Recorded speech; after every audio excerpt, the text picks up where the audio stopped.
허환구의 라디오 오늘. 여러분 안녕하십니까, 허환구입니다. 결국 러시아가 우크라이나를 침공했습니다.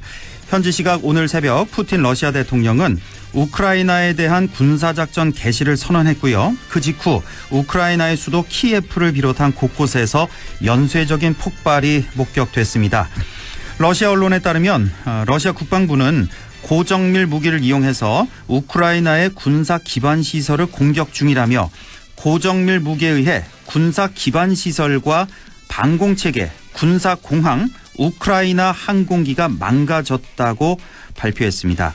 한편 바이든 미국 대통령은 러시아의 침공 직후 성명을 내고 푸틴 러시아 대통령은 치명적인 인명 손실과 고통을 초래할 계획적인 전쟁을 선택했다며 미국과 동맹 및 파트너들은 단결해서 단호히 대응할 것이라고 강조했습니다.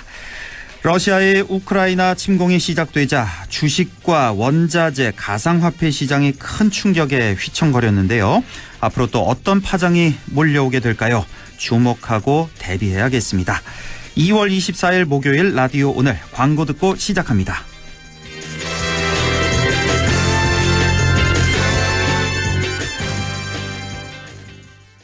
나는 지금 하이컨트리에 있다. 트래버스다운 스케일, 동급 최대 5.2m 전장, 압도적인 실내 공간, 안전까지 생각한 디테일. 어댑티브 크루즈 컨트롤. Live super, live high. 슈퍼 SUV 트래버스 하이컨트리. Chevrolet, find new roads. 네, 라디오 오늘 목요일 순서 시작합니다. 일부 과거 정치사에서부터 현재 정치 현안까지 지역의 눈으로 바라보는 천용길의 정치 TMI, 뉴스민 천용길 편집장과 함께하겠고요. 2부 이슈 오늘에서는 문경에는 약돌 한우, 약돌 돼지가 유명한데요. 브랜드화에 성공하며 매출도 크게 늘었다고 합니다. 잠시 후 문경 약돌 축산물 융복합 명품화 사업단의 김민정 사무국장을 연결해서 자세한 얘기 들어보겠습니다. 이어서 이인철의 시사경제 참 좋은 경제연구소 이인철 소장과 함께하겠습니다. 라디오 오늘 유튜브로도 다시 들으실 수 있습니다. 많은 애청 바랍니다. 네, 천용길의 정치 TMI 뉴스민 천용길 편집장 함께합니다. 편집장님 안녕하십니까? 네, 안녕하십니까. 예, 대통령 선거 이제 2주도 남지 않았습니다. 자, 후보들 공약 살펴보고 있는데 오늘은 어떤 분야 공약 살펴볼까요? 네, 보통 대통령 선거 시즌이면 많이 나왔던 이슈였는데 이번 대통령 선거에서는 좀 안 나온 이슈가 있었습니다. 대선 후보들의 정치개혁 공약을 한번 살펴보고요. 예. 또 이와 또 연동돼 있는 우리 지역민들에게 밀접하게 관련이 있는 내용이죠. 광역의원 선거구 획정과 관련해서도 한번 살펴보겠습니다. 그래요. 지금 광역의원 선거구 획정 이 얘기는 완전히 뒷전이 된 것 같아요. 얘기가 거의 안 나오고 맞습니다. 있는데. 맞습니다. 대통령 선거 중에 있다 보니까 아예 뒷전으로 밀려서 그러니까요. 예. 유권자들도 그렇고 출마 예정자들도 상당히 좀 난감한 상황이 됐습니다. 예, 이건 잠시 후에 살펴보고. 자, 우선 자, 정당 가릴 것 없이 제왕적 대통령제에 대한 비판은 계속 있어 왔는데요. 네. 이번 대선에서는 좀 잠잠했던 것 같은데 그런 와중에 오늘이죠, 바로 이재명 후보가 정치개혁 공약을 내놨죠.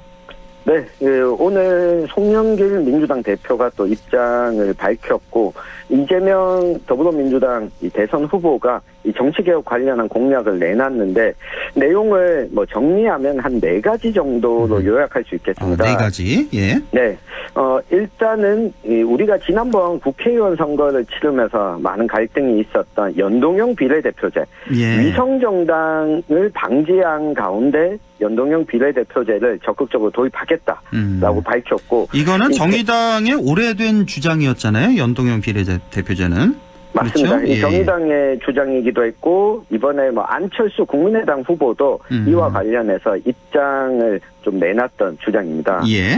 네, 그리고 또 한 가지 눈에 띄는 것이 이것은 자주 논의가 돼서 많은 분들도 알고 있을 겁니다. 대통령을 우리도 미국처럼 4년 중임제로 바꾸자. 예. 네, 그러면서 동시에 늘 선거 때마다 단일화와 관련해서 이야기가 나오는데 국민들이 직접 선택할 수 있도록 이 결선 투표제를 도입하자라고 하는 공약을 내놨고요. 결선 투표제는 1, 2등 1등만 따로 추려서 한 번 더 하자. 결선 투표. 그거죠? 네, 예. 1등이 과반수 이상 투표율을 기록하지 못할 경우에는 그럴 때, 예. 1, 2등만 추려서 한 번 더 투표하는. 그러니까 이렇게 되게 되면 내가 싫어해서 다른 사람을 찍는 게 아니라 내가 좋아하는 사람을 1차 투표 때 찍어놓고 예, 그 다음에 결선 투표 때 내가 싫은 사람을 피하는 방향으로 투표를 할 수가 있다는 그렇군요. 거죠. 예. 네, 그리고 또 한 가지가 이제 대통령에서 당선이 되면 이 정부를 좀 통합적으로 구축을 하겠다, 구상을 하겠다라고 밝혔고, 예. 이를 위해서 대통령이 가지고 있는 권력을 좀 나누는 차원에서 국무총리를 국회가 추천하는 제도로 이 도입을 하겠다, 이런 공약을 내놨습니다. 예. 크게 봐서 4가지 정도 네. 말씀을 해주셨네요. 네. 첫 번째가 연동형 비례대표제, 또 대통령 4년 중임제, 네. 또 결선 투표제, 또 통합정부, 네. 총리를 국회에서 추천하는 방안, 이렇게 말씀을 해주셨는데 어떻습니까? 그 다른 당에서 반응이 나왔는지 모르겠는데 일단 네. 그 윤석열 후보 측에서 반응이 좀 나왔나요? 일단 이재명 후보의 이러한 제안에 예. 윤석열 후보는 빼고 이 정치개혁을 합의하자. 그런 제안을 언급도 했습니다. 했죠. 네. 윤석열 후보만 빼고 모든 후보들 다 같이 연합하자. 네, 예. 그러다 보니까 윤석열 후보 쪽에서는 이러한 내용이 좀 독단적이다, 난폭하다, 그리고 일관성이 없다, 네. 이런 입장을 내놨고요. 나머지 이 후보들의 경우에는 일단 안철수 후보와 심상정 후보 모두 이 연동형 비례대표제 도입이라든가 대통령 권력 분산, 그동안 주장해 왔던 내용이었거든요. 그렇습니다. 그런데 이재명 후보의 이 같은 주장이 진정성이 없다. 그래서 좀 비판적인 입장을 내놨습니다. 예. 이게 왜냐하면 이재명 후보가 내놓았던 이 과제들 중에 이 상당수는 이미 지금 여당이 국회의석을 과반 이상 확보하고 있기 때문에 예. 이 법률 개정으로 충분히 가능한데 그동안 안 하다가 이 대통령 선거 투표일이 다가오니까 이제 와서 이런 이야기를 그렇죠. 하는 것은 예. 이 표를 끌어당기기 위한 이 일종의 쇼가 아니냐, 이런 비판들을 하고 있습니다.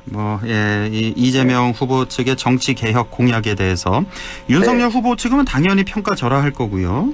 네. 정치 개혁쇼다 이렇게 그렇죠. 입장을 보이고 있고 나머지 안철수 심상정 후보 같은 경우는 이 내용에는 아마 내심 반가워할 겁니다. 하고 있습니다. 그렇죠. 네. 동의하고 네. 계속해서 주장해 왔던 그런 내용들인데 하지만 선거 종반에 이거 표 모으기 꼼수 아니냐, 진정성이 네. 의문된다, 이런 반응인 것 같습니다.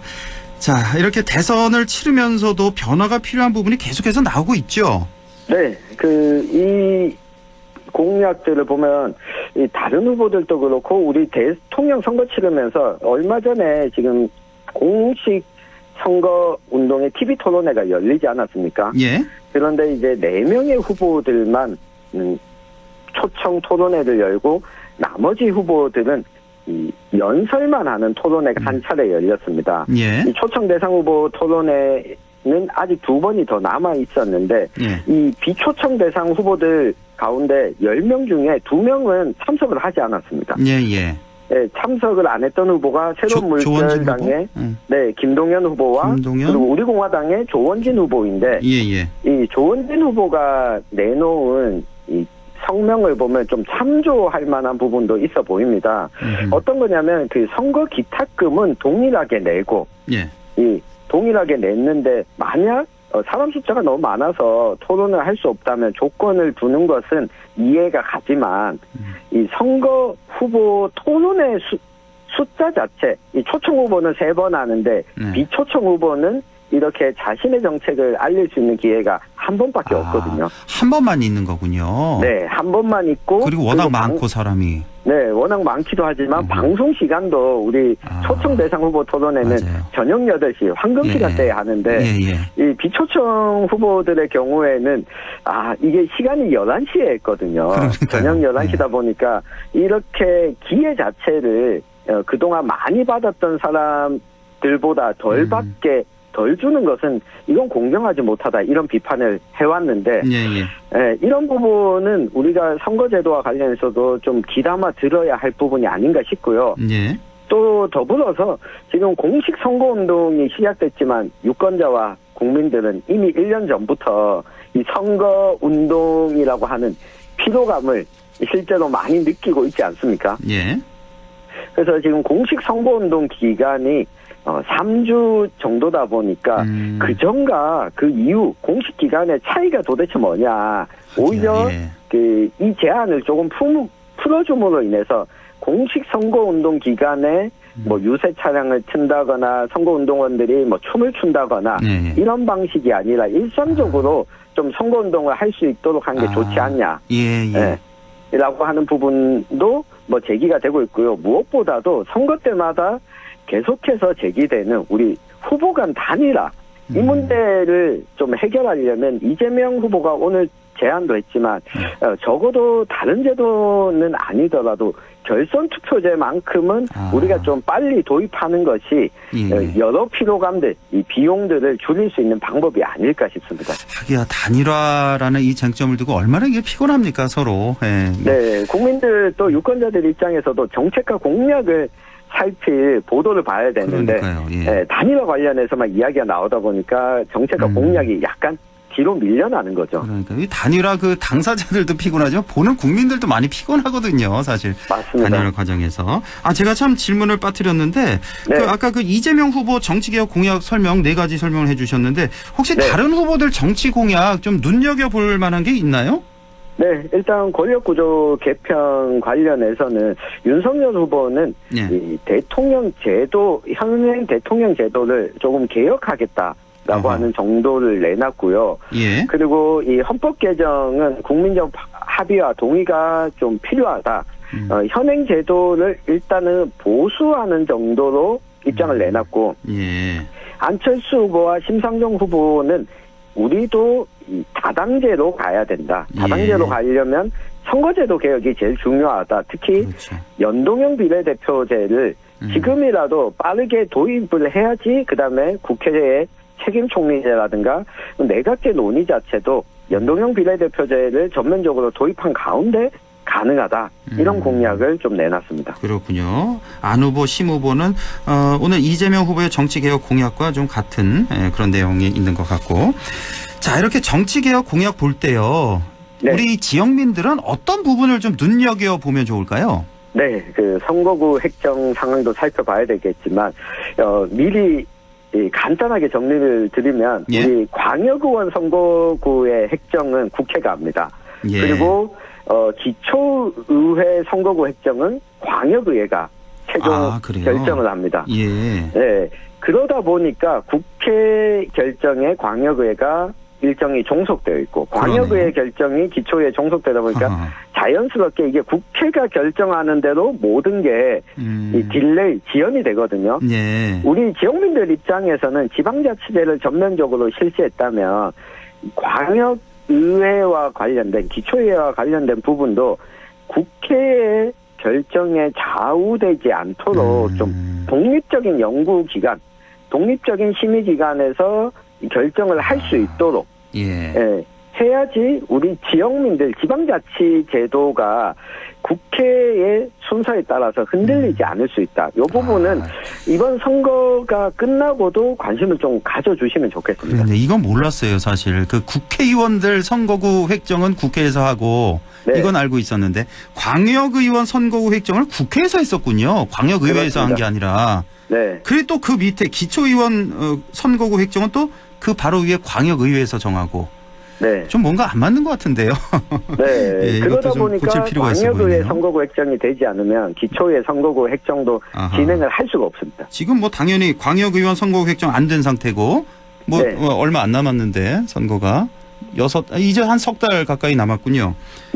당연히 기초의원 선거구 획정도 안 된 상태고요. 현재. 맞습니다. 그렇죠. 조금 더 상세히 설명을 드리면 이 광역의원 선거구가 다른데 기초의원 선거구가 예를 들면 안동시 도의원 1선거구와 2선거구가 있는데 안동시의원 선거구가 도의원 1선거구, 2선거구에 있는 부분을 조금씩 떼가지고 붙여서는 선거구 획정 못합니다. 예. 예, 도의원 선거구 안에 이 시의원 선거구가 다 포함되어 있어야 되거든요. 때문에 이 광역의회 선거구 획정이 되지 않으면 예. 기초의회 선거구 획정을 할 수 없게 되는 거고요. 예, 게다가 지금 국회 차원에서 지금 예비후보 등록이 이미 시작을 했는데 예. 예, 선거구 획정이 안 되다 보니까 특히 경북 지역에 3개의 군 지역 같은 경우에는 기존보다 광역의원 숫자가 줄어들 가능성도 있습니다. 아, 그래요? 네, 그렇게 되면 예비후보 등록을 했는데 본인이 선거할 선거 지역구가 없어지게 되는 거죠.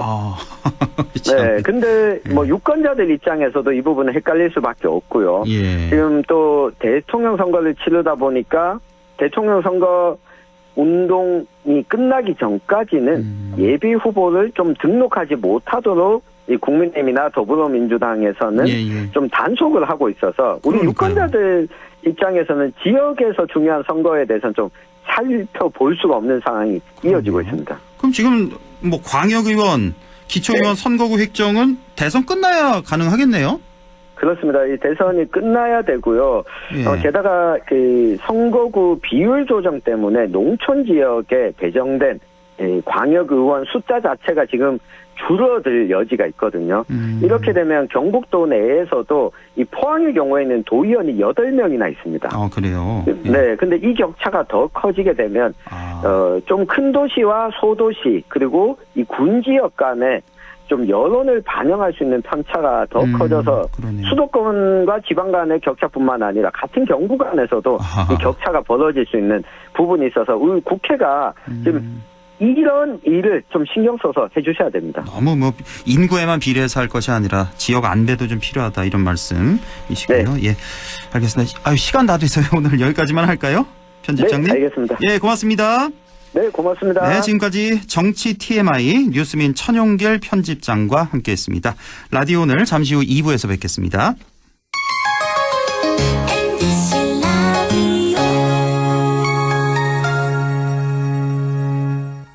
가구 살 땐 꼭 한번 가보자. 안동 명품 가구 백화점. 흑표 흑침대, 양성국 갤러리, 금성침대, 한국 가죽 소파, 장수돌 침대. 다양한 브랜드 가구를 한 곳에서 쇼핑할 수 있는 대형 가구 전시장. 안동 명품 가구 백화점. 예, 며느라. 밥 했어? 설거지 했어? 쓰레기 버렸어? 청소했어? 빨래했어? 개밥 줬어? 아들 낳았어? 딸 낳았어? 아무것도 안 하고 싶다. 이미 아무것도 안 하고 있지만 더 격렬하게 아무것도 안 하고 싶다. 지금은 그냥 라디오만 듣고 싶다. MBC 라디오. MBC 라디오. 라디오 청취자 10명 중 4명이 듣는 방송. 국가대표 라디오 MBC 라디오. 왜 이 일을 하려고 하죠? 육아에 자신 있나요?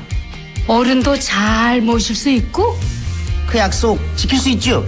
국민의 건강을, 서민 경제를, 아이들의 안전도 책임질 수 있나요? 당신은 대통령 후보에게 묻습니다. 다가오는 3월 9일 투표로 묻습니다. 모두의 바람을, 국민의 생각을 꼭 실천할 수 있는 사람은 누구인지 대한민국의 면접관이 되어 당신의 대통령을 채용해주세요. 3월 9일 투표로 채용해주세요. 공익광고협의회. 마음을 열어줘. 다가가 나 속삭이도록 언제나 내 생각으로 행복해야 해요.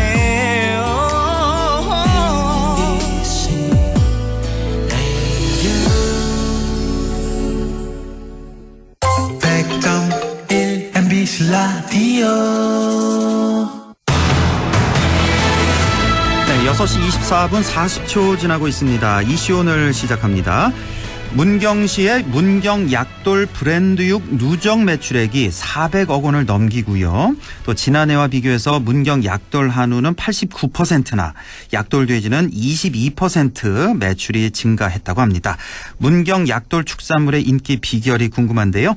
문경 약돌 축산물 융복합 명품화 사업단의 김민정 사무국장 연결해서 얘기 나눠보겠습니다. 김민정 사무국장님 안녕하십니까? 네, 안녕하세요. 예, 수고 많으십니다. 네. 산업단 이름이 꽤 기네요. 다시 한번 소개를 좀 해드리겠습니다. 문경 약돌 축산물 융복합 명품화 사업단에 계시는 건데 이 사업단 소개를 좀 먼저 해주시죠. 네, 이름이 좀 어렵고 많이 길죠.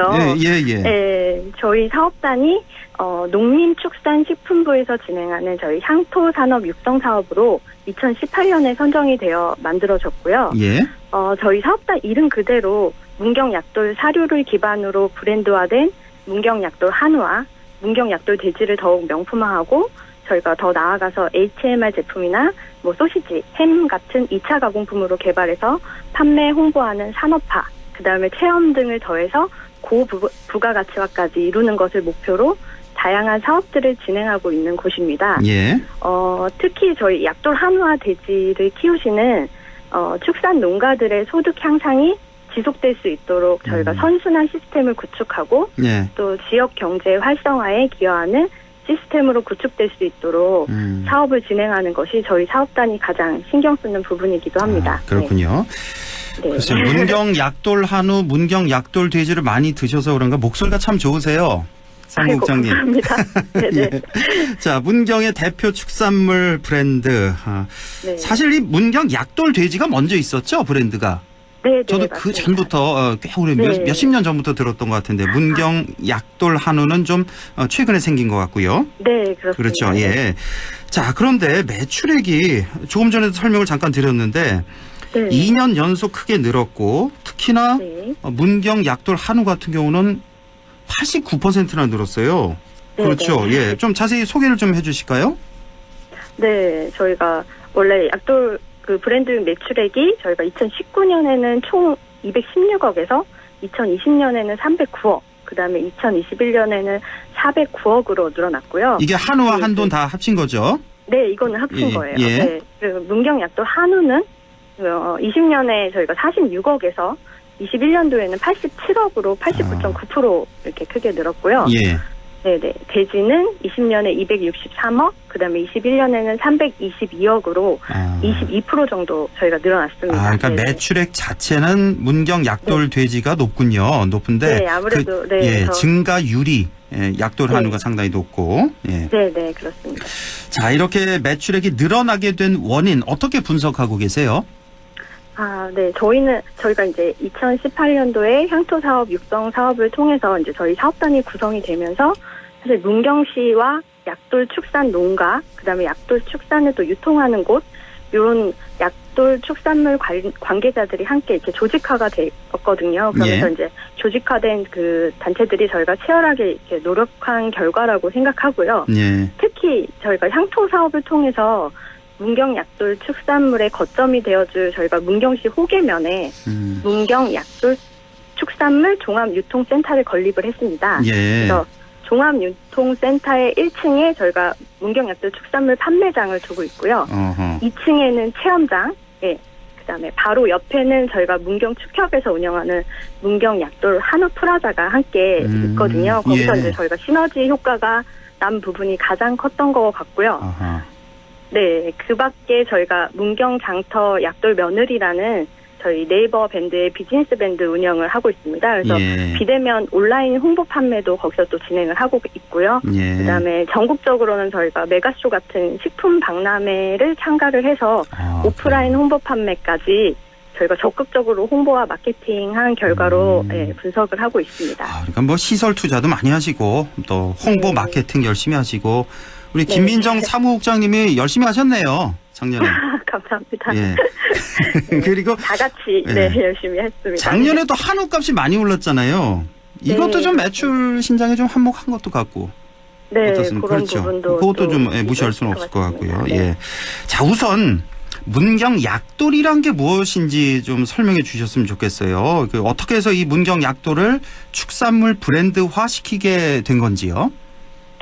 네. 저희가 이제 문경만의 뭔가 특화된 축산물을 개발하려고 많이 노력해 왔습니다. 네, 그러던 중에 좀 광산이 풍부했던 그런 문경의 환경적 요소를 활용해서 문경시의 이제 가은읍 수해리에서만 생산되는 인체에 유익한 양리 작용을 하는 희귀 원소를 좀 많이 다량 함유하고 있는 특수 광물질인 거정석이라고 즉 그거를 약돌이라고 저희가 부르거든요. 약돌의 정식 명칭이 거정석이군요. 거정석. 네네. 그래서 그거를 발굴을 했고요. 그래서 그 약돌을 저희가 밀가루처럼 곱게 빻아가지고 사료에 섞었습니다. 그래가지고 한우와 돼지에 먹여서 시험 사육을 좀 진행을 했고요.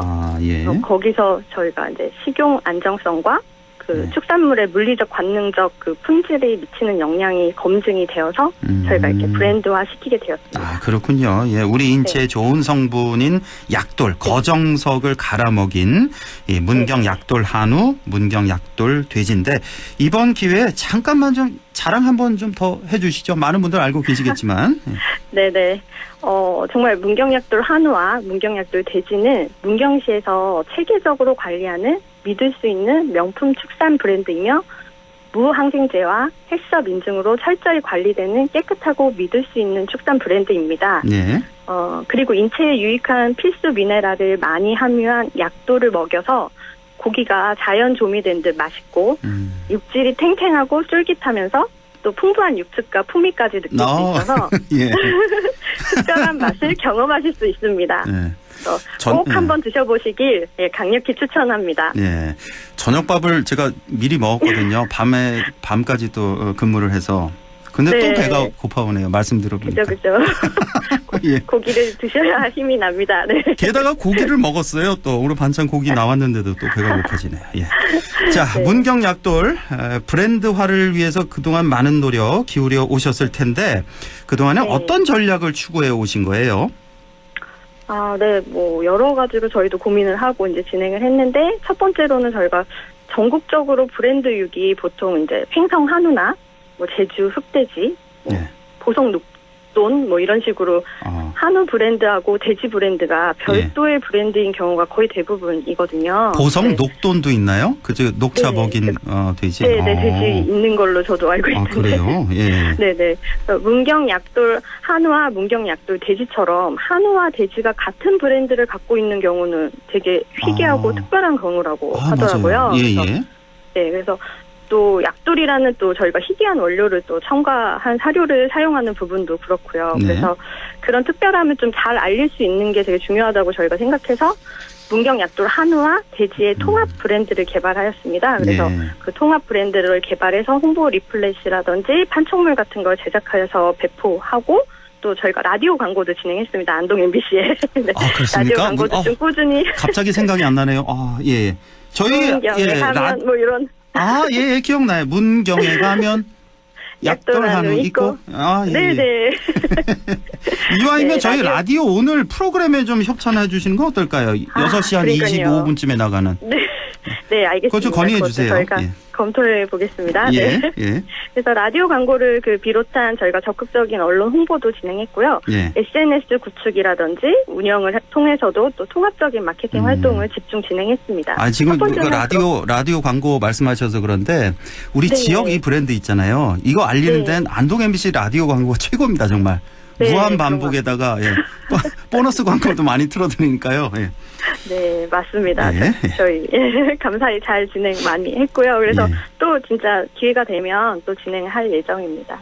그래서 두 번째로는 저희가 또 코로나 상황인 이런 변해가는 시장에 따라서 저희가 비대면 판매를 위한 아까 말씀드렸던 문경장터 약돌 며느리라는 저희가 네이버 밴드의 비즈니스 밴드를 개설을 했고요.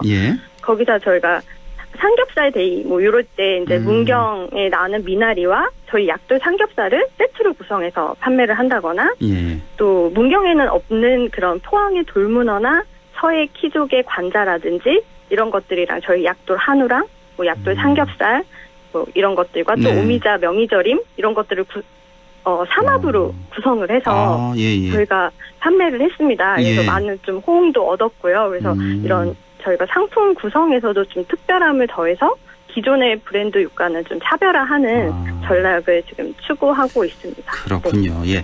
그리고요, 사무국장님, 제가 지금 언뜻 드는 생각인데 요즘 왜 돼지고기를 한돈이라고 표현 많이 하잖아요. 네, 그렇습니다. 그래서 문경 약돌 한우, 문경 약돌 한돈 이렇게 하는 건 어떨까 싶기도 하네요. 그렇네요. 이것도 한번 생각을 한번 좀 네. 해보시고요.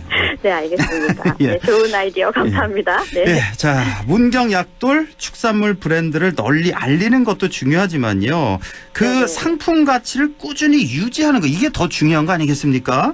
그러니까 예를 들어 문경 약돌 한우는 뭐 약돌을 먹인 한우다 이렇게 알고 있는데 과연 약돌을 꾸준히 잘 먹이고 키우는 건가, 뭐 얼마나 약돌을 먹이는가, 이런 거 사실 소비자 입장에서 많이 궁금해요.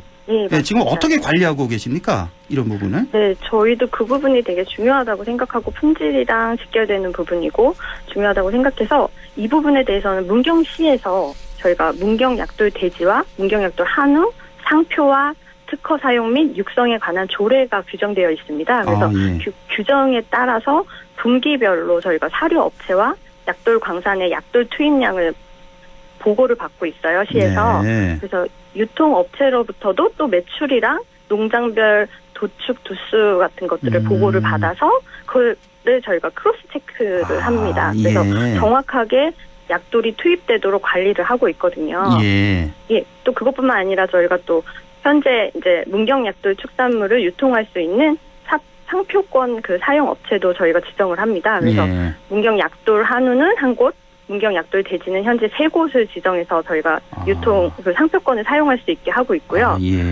그다음에 약돌 한우와 돼지 전문 판매점이라고 해가지고 식당들도 저희가 총 28개, 문경 약돌 한우 식당이 11개, 문경 약돌 돼지가 17개 이렇게 해서 그런 전문 판매점도 저희가 문경시에서 지정해서 운영하고 관리하고 있습니다. 이게 문경시에서 전체적으로 다 이렇게 지정 관리를 다 하고 있는 거군요. 네네네. 그래서 믿을 수 있는 그런 식당 같은 경우도 왜 지나가다 보면 문경 약돌 뭐 돼지 식당 뭐 이런 이름 본 것 같은데 이것도 다 시에서 관리하는 거군요.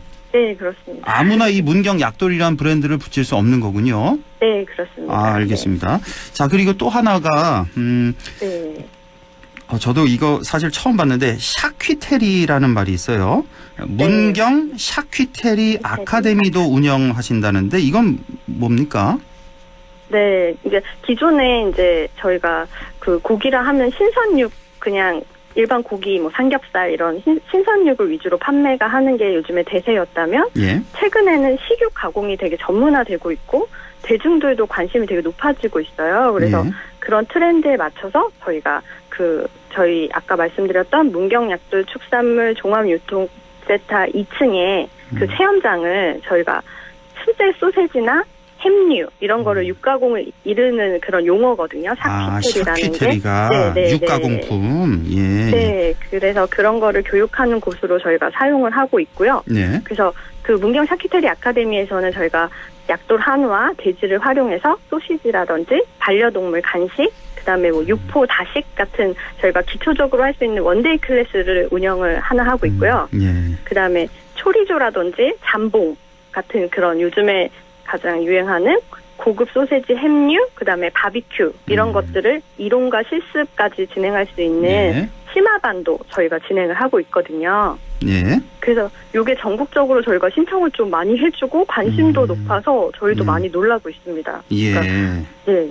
알겠습니다. 그리고 이제 저희가 이 아카데미 운영을 통해서 예를 들면 저희가 문경약돌 돼지의 후지 같은 비선호 부위, 좀 안 나가는 부위들을 활용해서 소세지로 만들면 고부가가치가 창출이 되는 거잖아요. 그래서 그런 거를 통해서 육가공에 대한 그런 저변 확대를 위한 관심도도 높이고 또 저희가 그걸 통해서 전문 인력 양성도 해서 그런 육가공 전문 강사라든지 뭐 샤키테리 공방이나 카페 같은 것들을 창업하시는 예비 창업자들을 배출하는 뭐 그런 장기적 비전도 갖고 있고 또 문경시가 다른 지자체들 중에서는 그런 육가공 분야를 선도해 나가는 그런 목표의 첫 걸음으로 저희가 아카데미를 운영하고 있습니다. 그러니까 샤퀴테리, 그러니까 육가공품 이렇게 가공을 해서 부가가치를 더 높이는 이런 아카데미까지 운영하고 계시다는 말씀이시고, 자, 이제 시간이 다 돼서 마지막으로 또 앞으로 또 다른 계획이 있으면 좀 말씀해 주시죠. 네, 우선 저희 사업단을 우선 사단 법인화 해서 저희가 더 견고하게 조직화할 예정이고요. 그래서 사단 법인을 통해서 이제 문경약돌 축산물의 지속적인 발전을 위해서 중장기적으로는 저희가 문경시 내에 그런 2차 육가공 할 수 있는 그런 공장을 설립하고, 또 육가공 인력 양성을 통해서 또 육가공 창업 지원하는 것도 연계하는 그런 뭐 사업들도 진행할 예정이고요. 그리고 문경 지역 각 거점별로 저희가 문경약돌 축산물의 뭐 테마타운이라든지 빌리지라든지 특화거리 같은 것들을 좀 문경약돌 축산물 명품화 다이아몬드 벨트라고 이렇게 이름을 지어서 구축을 해서 좀 진행해 나갈 예정입니다. 저희의 좀 큰 비전이고요. 그래서 특별함을 갖고 있는 이런 문경약돌 한우랑 문경약돌 대지에 많은 관심 부탁드립니다. 알겠습니다. 사업단에 우리 김민정 사무국장님 안 계시면 안 될 것 같아요. 아이고, 너무 감사합니다. 오늘 말씀 잘 들었습니다. 고맙습니다. 네, 감사합니다. 지금까지 문경 약돌 축산물 융복합 명품화 사업단의 김민정 사무국장이었습니다. 네, 이인철의 시사경제 바로 이어가겠습니다. 오늘도 참 좋은 경제연구소 이인철 소장과 함께하죠. 소장님 안녕하십니까? 네, 안녕하세요. 저희가 어제 클로징에서 잠깐 말씀을 드렸었는데, 지난해 우리나라 출산율이 OECD 회원국 가운데 또다시 최하위 0.81명으로 떨어졌다고요? 그렇습니다. 우리나라 인구가 이제 2년 연속 자연 감소하고 있습니다. 한 해 태어나는 사람보다 이제 죽는 사람이 더 많다는 건데요. 통계청의 통계를 보니까 지난해 이제 출생아 수는 26만 500명에 그쳐서 1970년 통계 작성 이후 가장 적었습니다. 반면에 이제 사망자 수는 31만 7,800명, 통계 작성 이후 가장 많았습니다. 이렇게 덜 낳고 더 죽다 보니까 지난 한 해 동안 5만 7,300명의 인구 자연 감소가 발생을 했는데 이게 비단 지난해만 아니라 2020년부터 2년 연속 인구가 줄고 있다는 겁니다. 말씀하신 것처럼 이런 상황이다 보니까 여성 한 명이 평생 동안 낳을 것으로 예상되는 평균 출생아 수는 0.81명인데요. OECD 평균이 한 1.61이 됩니다. 그러니까 절반 수준이에요, 우리나라가. 딱 절반이네요, 우리가. 그렇습니다. 그러다 보니까 문제는 뭐냐? 올해는 코로나19 때문에 결혼 더 안 하고 있거든요. 그러니까요. 그러다 보니까 합계 출산율이 0.7명대까지 떨어질 것이다라는 예측이 나오고 있습니다. 한 해 동안 새롭게 태어나는 아이가 26만 명대였다. 작년 기준으로 해서. 우리 이인철 소장님이나 저나 태어날 때는 100만 명 넘지 않았나요? 한 해? 그제는 오전반, 오후반 속했습니다. 그러니까 저도 기억이 나요. 한 반에 60명씩 있고 그랬는데.